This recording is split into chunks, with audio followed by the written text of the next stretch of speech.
92-ci ildə may ayının 17-si səhər-səhər mən bu həyətimizdə kartof gülləri var idi, onları əkirdik. Sabah-sabah idi, əmim o başdan çağırdı. Dedi ki, Mərziyə nə edirsən? Dedim ki, bəs əmim, mən gül əkirəm. O da kəndimizdə bir nənə var idi, rəhmətə getmişdi. Onun üçün Ağcabəddən ehsan gətirmək gedirdi. O Laçına çatar-çatmaz görür ki, Laçının bütün istiqamətləri alınıb, aşağı istiqamətləri, Laçın özü də. Və bura qayıtdı, dərhal dedi ki, heç nə götürməyin, dedi. Sizin götürdüyünüz o əlinizdəki bir əşyanın yerinə bir nəfər dura bilər. Kuzalı maşını var idi. Beləcə hər kəs canını götürüb hacıları tərk edir. 18 yaşlı Mərziyə isə canı qədər sevdiyi doğma kəndinin torpağından da götürür. 33 ildə bu əmanət onlar üçün yenidən ata-baba yurdlarına qayıdacaqlarına ümid olub. Kim dünyadan köçürdüsə, Laçına qovuşsun deyə həmin torpaq məzarının üstünə səpilirdi.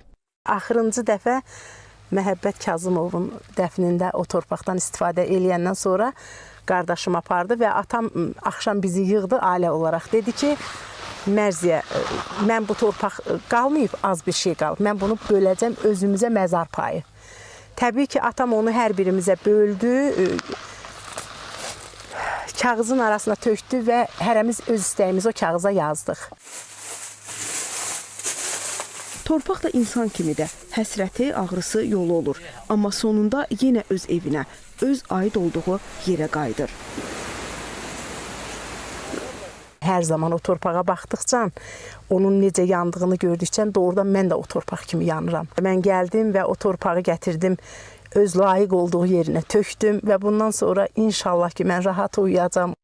Torpağın azad edilməsi həm də bütün el-obanın qayıdışı deməkdir. Həsrətin sonu, Laçınlı günlərin başlanğıcı. Günel Habilqızı, Vüqar Şıxəliyev, Azad İbrahimov, Orxan Cahangir, ASTV Xəbər.